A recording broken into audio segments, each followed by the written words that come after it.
Welcome back to new video. আমি মাম্পি ওম travel ব্লগে নিয়ে চলে এসেছি আরো একটি নতুন ভিডিও। পশ্চিমবঙ্গের মধ্যে কলকাতার একদম হাতের কাছে দারুণ সুন্দর একটি টুরিস্ট স্পটের সন্ধান দেব। বন্ধুরা, এমনই একটি টুরিস্ট স্পটের সন্ধান দেব যেখানে তোমরা বছরের যে কোনো সময়, সেটা শীত, গ্রীষ্ম, বর্ষা, তোমরা ভিজিট করতে পারো। মাত্র 50 টাকা খরচা করে সাডেন একটা প্ল্যান করে সকালে ঘুম থেকে উঠে রেডি হয়ে কিন্তু সারাদিনের জন্য চলে আসতে পারো এই সুন্দর টুরিস্ট স্পটে। বন্ধুরা, এখানে তোমরা ফ্যামিলি সহকারেও আসতে পারো, কাপেলরাও আসতে পারো এবং প্রকৃতি প্রেমীদের কাছে কিন্তু আইডিয়াল একটি জায়গা হবে আজকের এই ভিডিওটি। বন্ধুরা, যেহেতু মাত্র 50 টাকা খরচা করে তোমরা অনেকগুলো টুরিস্ট স্পট ঘুরে দেখে নিতে পারবে, তাই আজকের ভিডিওটি কিন্তু তোমাদের ভীষণ ভালো লাগবে। আর নতুন বন্ধুদের বলছি, এরকম সুন্দর সুন্দর ভিডিওগুলো দেখার জন্য অবশ্যই ওম ট্রাভেল ব্লগ সাবস্ক্রাইব করে আমার পাশে থাকবে। চলো তাহলে বন্ধুরা, আজকের ভিডিও এখান থেকেই শুরু করা যাক।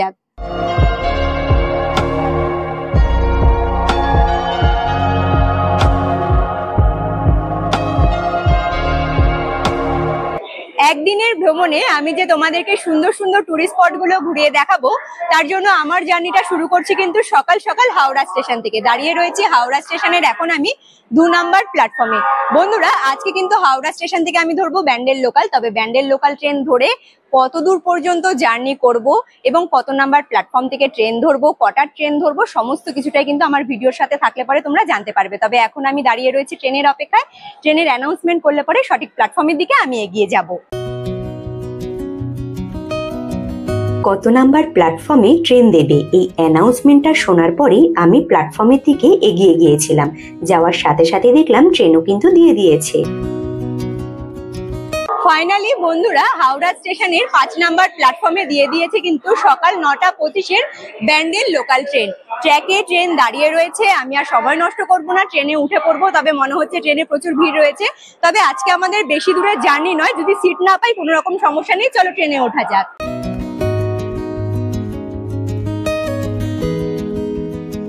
হাওড়া স্টেশন থেকে সঠিক সময় ট্রেন ছেড়ে রওনা দিল তার গন্তব্যস্থলে পৌঁছানোর জন্য। সকালবেলা আমি ঠিক 9:25-এর লোকাল ট্রেনটা ধরেছিলাম। তবে তোমরা 9:25-এর ট্রেন ধরতে না চাইলে পরেও হাওড়া স্টেশন থেকে প্রচুর লোকাল ট্রেন পেয়ে যাবে আজকে যে জায়গাতে আমি তোমাদের নিয়ে যাব সেখানে পৌঁছানোর জন্য।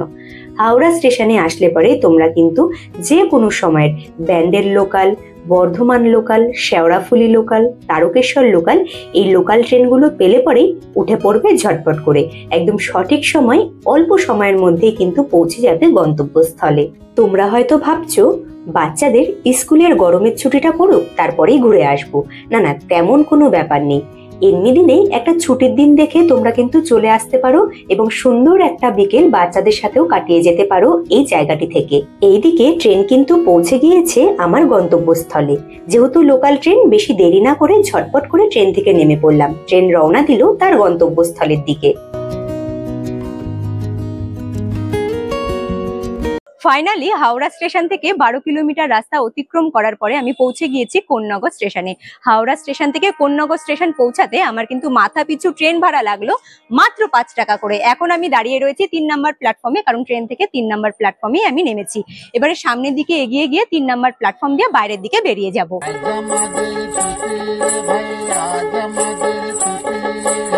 কোন্নগর স্টেশনে 3 নাম্বার প্ল্যাটফর্মের সামনের দিকে এগিয়ে আসলে পরে নিচে নেমে যাওয়া একটি রাস্তা দেখতে পারবে। যে রাস্তা ধরে সামনের দিকে এগিয়ে আসলে পরে তোমরা কিন্তু এরকম আন্ডারগ্রাউন্ড ব্রিজের নিচে একটা সরু রাস্তা রয়েছে, সেই রাস্তা ধরে সামনের দিকে বেরিয়ে আসলে তোমরা কিন্তু একটি মেন রোড দেখতে পারবে। দেখো ওইদিকে একটা রোড চলে যাচ্ছে আর একটা কিন্তু রোড এখানে রয়েছে। আর এই রোডের ওপরেই কিন্তু গাছের নিচে রয়েছে ছোট একটা টোটো স্ট্যান্ড। এই টোটো স্ট্যান্ড থেকে এখন মাথা পিছু 15 টাকা ভাড়া দিয়ে আমি এখন সবার প্রথমে যাব বাগানবাড়ি। কোন বাগানবাড়িতে যাচ্ছি সেটা কিন্তু পুরোটাই সিক্রেট। চলো টোটোতে ওঠা যাক, টোটো করে সোজা বেরিয়ে যাওয়া যাক বাগানবাড়ির উদ্দেশ্যে।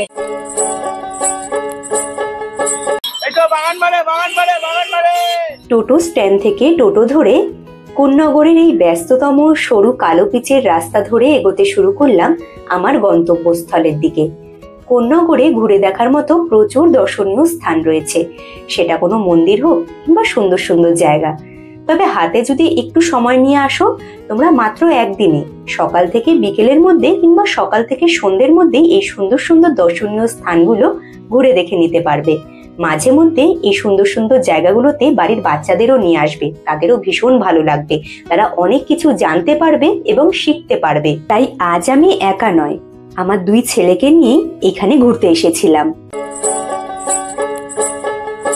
টোটো থেকে আমি নেমে পড়েছি জিটি রোডের সামনে। এই যে সামনের দিকে মেন রোডটা রয়েছে, এই রোডটা কিন্তু জিটি রোড। আর এই রোডের ঠিক ওপরেই অবনীন্দ্রনাথ ঠাকুরের বাগান বাড়িতে যে আমরা এন্ট্রি করব, সামনের দিকে যে বড় প্রবেশদ্বারটা দেখতে পাচ্ছ, এখানে কিন্তু বড় করে বোর্ডে লেখা রয়েছে অবনীন্দ্রনাথ ঠাকুরের বাগান বাড়ি পরিচালনায় কোন্নগর পৌরসভা। বন্ধুরা, এই যে রোডটা রয়েছে, রোডের এক সাইডটা চলে যাচ্ছে রিষড়ার দিকে, আরেক দিকটা যাচ্ছে কিন্তু হাওড়ার দিকে। আমি ঢুকে পড়েছি অবনীন্দ্রনাথ ঠাকুরের বাগান বাড়ি যে এরিয়াটা রয়েছে সেই এরিয়াতে। দেখো, এই যে রোডটা রয়েছে, এটা কিন্তু সরু একটা পিচের রাস্তা, দুদিকে রয়েছে বড় বড় গাছ, আর ভীষণ সুন্দর কিন্তু ভিউ। সামনের দিকে বড় একটা আম গাছ রয়েছে, কি বড় বড় আম ধরে রয়েছে। চলো অবনীন্দ্রনাথ ঠাকুরের বাগান বাড়িটা তাহলে বেশ সুন্দর করে ঘুরিয়ে দেখাই।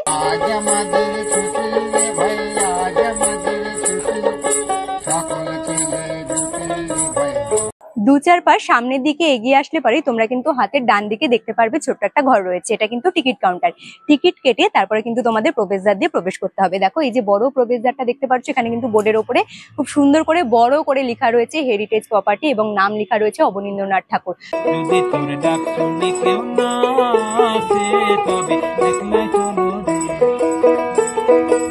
অবনীন্দ্রনাথ ঠাকুরের বাগান বাড়িতে এন্ট্রি করার জন্য তোমাদের কিন্তু সবার প্রথমে টিকিটটা কেটে নিতে হবে। টিকিট কাউন্টারটা কিন্তু মেন গেটের একদম ঠিক সামনেই পড়বে। আচ্ছা, টিকিট কাটার পরে তোমরা কিন্তু এই বাগান বাড়িতে এন্ট্রি করতে পারবে। তবে এই যে বাগান বাড়ি পরিচালনায় কর্তৃপক্ষ এক কাকুর সাথে আমার দেখা হয়ে গিয়েছে, সেই কাকু কিন্তু এখানেই রয়েছে টিকিট কাউন্টারে বসে। তো কাকুর কাছ থেকে সমস্ত কিছু ডিটেলসটা জেনে নেব। নমস্কার কাকু, একটু এখানকার সমস্ত কিছু নিয়মগুলো নিজের মুখে জানিয়ে দিলে পরে ভীষণ ভালো হয়।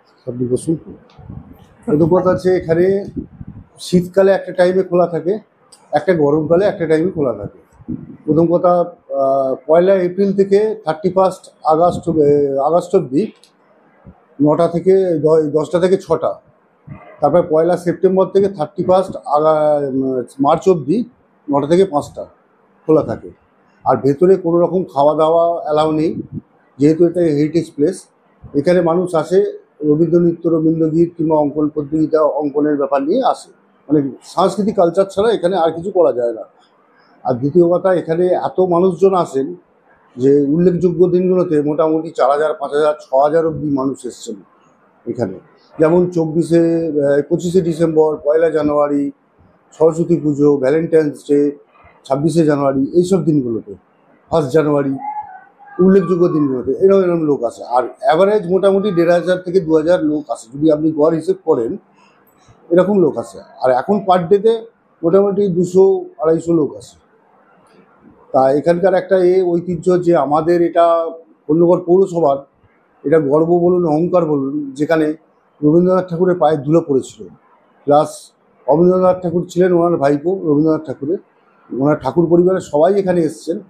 আর তারপরে এটা 2007-8 সালে 2007-8 সালে এটা তৎকালীন যে হেরিটেজ কমিশনার ছিলেন প্রতাপচন্দ্র মহাশয়, উনি এখানে এসে এটা হেরিটেজ প্রপার্টি ঘোষণা করেন।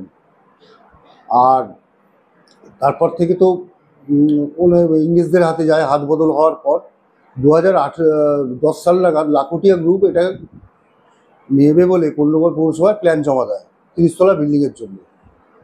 তৎকালীন পৌরপ্রধান ব্যাপারটা ধরে হাইকোর্টে কেস করেন। হাইকোর্টে কেস করার পর 2018 সাল অবধি কেসটা চলেছিল। 18 সালের শেষের দিকে হাইকোর্ট রায় দেয় যে 10 বিঘের কাছাকাছি জমি আছে, এই জায়গাটা ছেড়ে দিতে লাখুটিয়া গ্রুপকে। আর বাদ বাকি 4 বিঘে জায়গা সামনে যে পোর্শনটা যে হচ্ছে ওইখানে ওরা কনস্ট্রাকশন করতে। সেই অনুপাতে কাজ হয়। আমরা কোন্নগর পৌরসভা কাজ শুরু করে। আজকে যা কিছু দেখছেন সব কিছু কোন্নগর পৌরসভা করেছে। খালি এই বিল্ডিংটা, এটা সার্ভেন্ট কোয়ার্টার ছিল যেখানে বসে আমি কথা বলছি। আর ওপাশে একটা মেন বিল্ডিং আছে, ওখানে অবনীন্দ্রনাথ ঠাকুর এসে থাকতেন। আর অবনীন্দ্রনাথ ঠাকুর এখানে ফার্স্ট আঁকার যে হাতে করি কুঁড়ে ঘর আঁকা, যেটা জোড়াসাগর ধারে বইতে উল্লেখ আছে এই কোন্নগরের এখানকার কথা, সেটা এখানে একটা কাঁঠাল গাছ আছে, সেখানে একটা বোর্ড লাগানো আছে। ওই কাঁঠাল গাছের তলায় উনি ফার্স্ট এঁকেছিলেন। আর ওপারে পেনিটি ভবন আছে রবীন্দ্রনাথ ঠাকুরের বাড়ি, ওনারা এপার ওপার হতেন, মানে ওই বইতেই উল্লেখ আছে টোটাল। আচ্ছা, এবারে একটু আমি টিকিটের বিষয়টা জানবো, যে সাথে যদি ছোট বাচ্চারা থাকে কত বছর বয়সের বাচ্চাদের টিকিটটা লাগে? 5 বছর হয়ে গেলে, ক্রস করে গেলে, 5 বছর ক্রস করে গেলেই টিকিট লাগে প্রত্যেকটা বাচ্চার। আচ্ছা, 5 আর- বছরের নিচে যেসব বাচ্চাদের না, বয়স তাদের থাকবে লাগবে। তাদের লাগবে না। তাদের টিকিট লাগবে। ধন্যবাদ কাকুকে, নমস্কার। ব্যস্ততার মাঝেও অনেকটা সময় দিয়ে অনেক কিছু জানালো। আর ভিডিওর মাধ্যমে আশা করছি তোমরা অনেক কিছু জানতে পারলে। এবারে আমি কিন্তু ছোট্ট করে আমার মতো করে আমি যতটা জানি এইখানকার বিষয়ে তুলে ধরবো এবং পুরো বাগান বাড়িটা ঘুরিয়ে দেখাবো। বাগান বাড়ির যে মেন গেট রয়েছে সেই গেট দিয়ে এন্ট্রি করলে পরে হাতের ডান দিকে যে এরিয়াটা রয়েছে, এদিকের এরিয়াতে দেখো বন্ধুরা পরপর অনেকগুলো ঘর রয়েছে। আর দেখো এই প্রত্যেকটা ঘরের আলাদা আলাদা নাম রয়েছে। সামনের দিকে রয়েছে দপ্তর, তারপরে রয়েছে দ্বার রক্ষক, রয়েছে গ্রন্থাগার, তারপরে ভাড়ার একদম শেষের রুমটা হলো রন্ধনশালা। আর এর পাশেই কিন্তু রয়েছে খুব সুন্দর মহিলা এবং পুরুষদের জন্য আলাদা আলাদা ওয়াশরুমের ব্যবস্থা। বাগান বাড়িতে এন্ট্রি করলে পরেই সবার প্রথমে চোখে পড়বে heritage property late Abanindranath Tagore. এটা সুন্দর একটা বোর্ড রয়েছে। বাগান বাড়িতে এন্ট্রি করার জন্য আমি যে টিকিট কেটেছিলাম, টিকিট কাটতে মাথা পিছু খরচ হয়েছিল 10 টাকা করে। বাগান বাড়ির যে টিকিট কাউন্টারটা তার ঠিক সামনের প্রাঙ্গণে কতগুলো বাইক পার্কিং এ রাখা রয়েছে। তবে এটা কিন্তু এখানকার স্টাফেদের, তোমরা আবার ভুল করেও রেখে দিও না। তোমরা সাথে বাইক নিয়ে আসলে আলাদা রাখার জায়গা রয়েছে, সেখানেই রাখবে।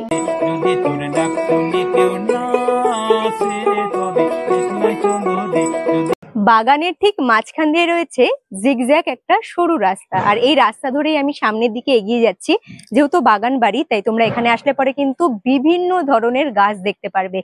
চারিদিকে রয়েছে শুধু সবুজের ছোঁয়া। প্রকৃতি প্রেমী এবং যারা গাছপালা ভালোবাসো তাদের কাছে কিন্তু আদর্শ জায়গা হবে এই অবনীন্দ্রনাথ ঠাকুরের বাগান বাড়ি। দীঘা, পুরী, মন্দারমণি এইসব জায়গাগুলোতে ঘুরতে গেলে আমরা এক আলাদা রকম শান্তি পাই। তবে বাড়িতে থাকতে থাকতে জীবনটা একঘেয়েমি হয়ে আসলে পরে বাড়ির সব কাজকর্ম সেরে হঠাৎ করেই তোমরা চলে আসতে পারো এই সুন্দর জায়গাটিতে। আসলে এক আলাদা রকম শান্তি পাবে, এটা আমি তোমাদের কথা দিচ্ছি। যদি সবাই ফিরে যায় ওরে ভাগা, যদি এই বাগান বাড়িতে বন্ধুরা তোমরা বছরের যে কোনো সময় কিন্তু আসতে পারো। সেটা শীত হোক, বর্ষা হোক, গরমের সময় হোক, যে কোনো সময় আসলে পরে তোমরা কিন্তু সুন্দরভাবে ঘুরে যেতে পারবে। আসলে কি, গরমের সময় আসলে পরেও চারিদিকে গাছগাছালিতে ভরা, তো দারুণ সুন্দর একটা মৃদু হাওয়া তো পাবে। এবং যদি তোমরা ঠান্ডার সময় আসো, এইখানকার ভিউটা কিন্তু একদম অন্যরকম পাবে। এবং বৃষ্টির সময় আসলে পরে তো প্রকৃতির সৌন্দর্য আরো বেড়ে যায়। তবে বাগান বাড়িতে বন্ধুরা রয়েছে সুবিশাল ভোলেনাথের মূর্তি। সেই মূর্তি এখন আমি তোমাদের দর্শন করাবো। দেখো সামনেই কিন্তু ভোলেনাথের কত সুন্দর একটা মূর্তি রয়েছে। আর ভোলেনাথের মুখখানা দেখো কি অপূর্ব লাগছে দেখতে।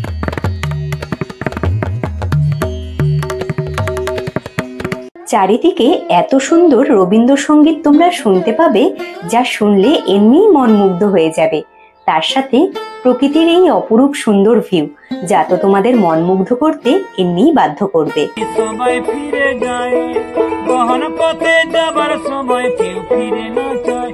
চিত্রকলা, ধারাবাহিকতা এবং লেখালেখির জগতে আপন ঐতিহ্যের অনুরাগী ছিলেন অবনীন্দ্রনাথ ঠাকুর। আর সেই অবনীন্দ্রনাথ ঠাকুরের বাগান বাড়িতে আমি এখন দাঁড়িয়ে রয়েছি। বন্ধুরা বেশ অনেকটা বড় জায়গা জুড়ে বিস্তৃত রয়েছে এই বাগান। আর বাগানের মাঝখানে রয়েছে এই বাড়ি, তাই নাম হয়েছে কিন্তু বাগান বাড়ি। বন্ধুরা এই দেখো ব্যাক সাইডে খুব সুন্দরভাবে কিন্তু দেখা যাচ্ছে অবনীন্দ্রনাথ ঠাকুরের বাগান বাড়ি।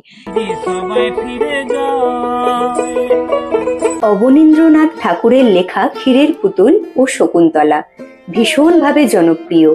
আর সেই জনপ্রিয় লেখকের বাড়ির সামনে আমি দাঁড়িয়ে রয়েছি। একটা সময় তার পায়ের ধুলো এই মাটিতে পড়েছিল। এই যে বাগান বাড়ি এবং এই যে মাটি, এই পূর্ণ মাটিতে কিন্তু ঠাকুর পরিবারের প্রায় প্রত্যেকের পায়ের ধুলো পড়েছে। তাই আমার কাছে কিন্তু বিশাল সৌভাগ্য হলো যে আমি এখানে আসতে পেরেছি এবং পুরো জায়গাটা আমি দর্শন করতে পারলাম। আর এটাও ভালো লাগছে যে আমার ভিডিওর মাধ্যমে তোমাদের আমি ঘুরিয়ে দেখাতে পারলাম, যাতে তোমরাও সময় বুঝে একটা সময় এসে এখানে ঘুরে যেও, তোমাদেরও ভীষণ ভালো লাগবে। তবে তোর পথের কাটা অবনীন্দ্রনাথ ঠাকুরের যে বাগান বাড়ি রয়েছে, বাড়ির যে মেন গেট রয়েছে, সেই গেটটা কিন্তু একদম ঠিক গঙ্গার দিকে মুখ করে দাঁড়িয়ে রয়েছে। এখানেও রয়েছে খুব সুন্দর একটা প্রবেশদ্বার। আর এইখানে বসেও কিন্তু তোমরা ভীষণ সুন্দরভাবে সময় কাটাতে পারো, গঙ্গার সুন্দর ভিউ দেখতে পারো। অবনীন্দ্রনাথ ঠাকুরের বাগান বাড়ির ঠিক ভেতরের প্রাঙ্গণে গঙ্গার পার বরাবর রয়েছে বসার ব্যবস্থা। তাছাড়াও অবনীন্দ্রনাথ ঠাকুরের বাগান বাড়ির যে সিঁড়িটা রয়েছে, সেখানে বসে থাকলেও গঙ্গার অপরূপ ভিউ তোমরা দেখতে পারবে, যেখানে বসে আমি বেশ খানিকক্ষণ সময় কাটিয়েছি। পরপর ছোট ছোট কত নৌকো, ছোট ছোট লঞ্চ কত কিনাই যাচ্ছিল, যেগুলো দেখতে বেশ ভালো লাগছিল। রক্ত মাখা চরণ তলে একলা দোলে। এখানে কিন্তু খুব সুন্দরভাবে পুরো গঙ্গার পাড় দিয়ে কিন্তু বাগান বাড়ির মাঝখানে রয়েছে সুন্দর বসার ব্যবস্থা, সেখানে বসে তোমরা বেশ খানিকক্ষণ সময় কাটাতে পারো। তবে তোরে রক্ত মাখা চরণ তলে একলা দোলে। যদি তোরে ডাক শুনে কেউ না আসে, তবে একলাই দোলে। যদি তোরে ডাক শুনে কেউ না আসে, তবে সুবিশাল বাগানের মাঝে যে সুন্দর রয়েছে অবনীন্দ্রনাথ ঠাকুরের বাড়ি, যে বাড়িকে বলা হয় বাগান বাড়ি, সেই বাগান বাড়ির যে ভেতরের দিকের ভিউটা রয়েছে সেটা দেখার জন্য আমি কিন্তু চলে এসেছি। দেখো এই যে গেটগুলো রয়েছে, গেটের ভেতর দিয়ে এন্ট্রি করলে পরে তোমরা কিন্তু অনেক কিছু দেখতে পারবে। আসলে এখানে অনেকগুলো রুম রয়েছে, প্রত্যেকটা রুমে কিন্তু খুব সুন্দর সুন্দর এরকম বড় বড় চিত্রকলা, মানে আর্টগুলো খুব সুন্দরভাবে বাঁধিয়ে রাখা আছে, যেগুলো দেখতে ভীষণ ভালো লাগবে। আচ্ছা, তোমাদের আরো একটি কথা বলি, এই যে বাগান বাড়িটা, এটা কিন্তু পুরো বাগানের মাঝখানে রয়েছে, আর একদম গঙ্গার দিকে মুখ করে দাঁড়িয়ে যেহেতু রয়েছে, তাই এখানে কিন্তু তোমরা মানে এই রুমগুলোতে এন্ট্রি করার জন্য অনেকগুলো গেটের ব্যবস্থা রয়েছে, যে কোনো গেট দিয়ে তোমরা এন্ট্রি করতে পারো। এদিকেও দেখো একটা কিন্তু এই যে প্রবেশদ্বার রয়েছে। আচ্ছা দেখো, এই যে বড় যে ঘরটা রয়েছে, এখানে কিন্তু পাখা, লাইট সমস্ত কিছু তো রয়েছে, তার সাথে দেখো এরকম বড় বড় চিত্রকলাগুলো ফুটিয়ে তোলা হয়েছে। সেই আর্টগুলো কিন্তু খুব সুন্দর করে বাঁধানো এবং দেখতে ভীষণ ভালো লাগছে। অবনীন্দ্রনাথ ঠাকুর রবীন্দ্রনাথ ঠাকুরের অনুপ্রেরণায় লেখা শুরু করেছিলেন, তবে তাই নয়, অবনীন্দ্রনাথ ঠাকুর কিছু যাত্রাপালা ও পুঁথিও রচনা করেছিলেন। অবনীন্দ্রনাথ ঠাকুরের বাগান বাড়ি, এখন তোমরা বলতে পারো এই বাগান বাড়ি কিন্তু একটা মিউজিয়ামে পরিণত হয়েছে, কারণ এখানে বেশ সুন্দর সুন্দর ছবি এবং অনেক জিনিস কিন্তু সংরক্ষণ করা রয়েছে। প্রত্যেকটা যে আর্ট রয়েছে, সেই আর্টগুলো কারা আঁকিয়েছে এবং সেই ডেট সমেত কিন্তু ছবির এক কোণে খুব সুন্দর করে লেখা রয়েছে। এই জিনিসগুলো দেখতে বেশ ভালোই লাগলো। আরো একটি জিনিস যেটা ভীষণ ভালো লাগলো, আমি একটু সামনের দিকে গিয়ে তোমাদের দেখাবো। এই যে বাগান বাড়ি রয়েছে, বাগান বাড়ির কিন্তু খুব সুন্দর একটা ভিউ সমেত এই যে দেখো ছবিটা আঁকানো রয়েছে, যেটা দেখতে কিন্তু ভীষণ ভালো লাগছে। যিনি আঁকিয়েছেন তারও নাম এখানে লেখা রয়েছে। কি দারুণ না জিনিসগুলো! অবনীন্দ্রনাথ ঠাকুরের উল্লেখযোগ্য যাত্রা এবং কিছু পালাগুলোর মধ্যে থেকে অরণ্যকান্ত পালা, কঞ্জুসের পালা, মারুতির পুঁথি, চাইবুড়োর পুঁথি, এগুলো ভীষণভাবে উল্লেখযোগ্য। তবে একলাই চলো, একলাই চলো, একলাই চলো, একলাই চলো। ঘুরতে এসে শুধু বাড়ির বড়রাই যে মজা করবে তা কিন্তু নয়, তোমরা অবনীন্দ্রনাথ ঠাকুরের বাড়ির প্রাঙ্গণে কিন্তু পেয়ে যাবে বাচ্চাদের বিনোদনের জন্য বেশ কিছু জিনিস, যেখানে বাচ্চারা কিন্তু বেশ সুন্দরভাবে সময় কাটাতে পারবে এবং মজা করতে পারবে। তোমরা মেন গেট দিয়ে এন্ট্রি করলে পরে একদম সামনের দিকে তোমরা কিন্তু দেখতে পারবে এরকম বাচ্চাদের জন্য রয়েছে দোলনা, স্লিপার, আরো অনেক কিছু জিনিস। আচ্ছা, আর বাগান বাড়িটা যে রয়েছে, বাড়ির ঠিক পাশে একদম গঙ্গার দিকে মুখ করে এখানেও কিন্তু রয়েছে বাচ্চাদের জন্য দোলনা, স্লিপার, অনেক কিছু। বাচ্চারা বেশ সুন্দর করে সময় কাটাতে পারবে। আচ্ছা, এই যে পুরো বাগান বাড়িটা ঘুরে দেখলাম বন্ধুরা, আমার অভিজ্ঞতা থেকে আমি বলছি, এখানে প্রচুর তোমরা কিন্তু বিভিন্ন রং বেরঙের প্রজাপতি দেখতে পারবে, যেটা কিন্তু আমার দেখতে ভীষণ ভালো লাগলো। তার সাথে এখানে বিভিন্ন ধরনের গাছ রয়েছে, সেটা ফল গাছ হোক, যেমন আতা গাছ রয়েছে, ডালিম গাছ রয়েছে, তাছাড়াও আম গাছ রয়েছে, আর প্রত্যেকটা গাছে ফল ধরে আছে। এইগুলো দেখতে না আরো বেশি ভালো লাগছে। সবাই ফিরে যায়, ওরে ভাগা, যদি সবাই আসলে ব্যাপারটা হলো, আমি একটু প্রকৃতিপ্রেমী, সবুজে ঘেরা গাছগাছালি দেখতে খুব পছন্দ করি। সব গাছের সম্বন্ধে খুব একটা বেশি না জানলেও নিজের হাতে গার্ডেনিং করতে খুব ভালোবাসি, তাই আমার এই জায়গাটি ভীষণ ভালো লেগেছিল। এখানে ছিল বাচ্চাদের মজা করার জন্য দোলনা, তবে আমিও একটু আনন্দ পাওয়ার জন্য দোলনায় চেপে বসেছিলাম।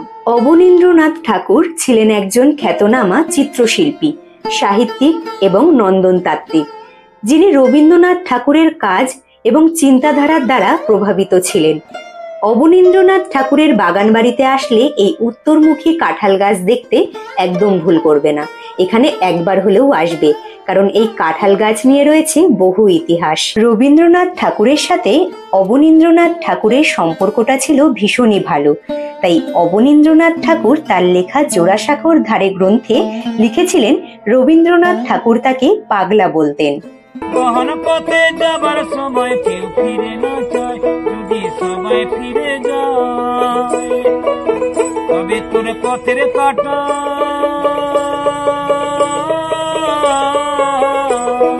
রক্ত মাখা চরণ তলে একলা দোলে। সরু একটা একটা পাথরের রাস্তা, আর রাস্তার দু সাইডে রয়েছে কিন্তু সুন্দর ছোট ছোট ফুল গাছ।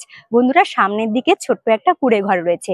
আসলে ভাইবসটা দেওয়ার চেষ্টা করা হয়েছে কিন্তু কুড়ে ঘরের মতো, মাটির যে কুড়ে ঘরগুলো হয়, তবে এটা কিন্তু কংক্রিটের তৈরি। আর খুব সুন্দর দেখো এখানে কিন্তু চিত্রকলা ফুটিয়ে তোলা হয়েছে, দারুণ লাগছে।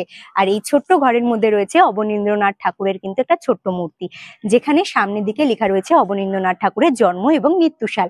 তার সাথে খুব সুন্দরভাবে লেখা রয়েছে কোন নগরে কি আনন্দেই কাটাতুম, সেই সেবার কোন নগরে আমি কুড়ে ঘর রাখতে শিখি জোড়াসাঁকোর ধারে।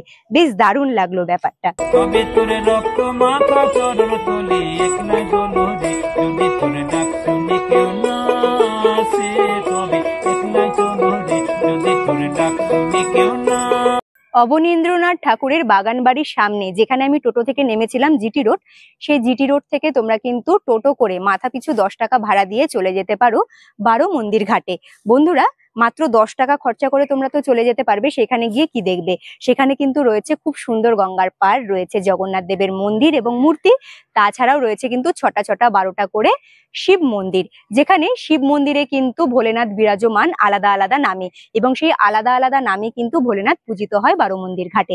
তোমরা খুব সুন্দর একটা সন্ধে বা বিকেল সেখানে কাটাতে পারো, তোমাদেরও ভীষণ ভালো লাগবে। আর বারো মন্দির ঘাট থেকে 2-4 পা সামনের দিকে এগিয়ে গেলে পরে বন্ধুরা তোমরা কিন্তু শ্রী রাজরাজেশ্বরী সেবা মঠ দেখতে পারবে। সেখানেও এন্ট্রি করে তোমরা কিন্তু পুরো মন্দির প্রাঙ্গণ ঘুরে দেখে নিতে পারো। তবে একলাই চলো একলাই চলো একলাই চলো একলাই চলো রে যদি তোরে ডাক শুনি কেউ না। অবনীন্দ্রনাথ ঠাকুরের বাগান বাড়িতে আমার চোখে দেখা সুন্দর সুন্দর ভিউ এবং সমস্ত কিছুটাই কিন্তু তুলে ধরেছি।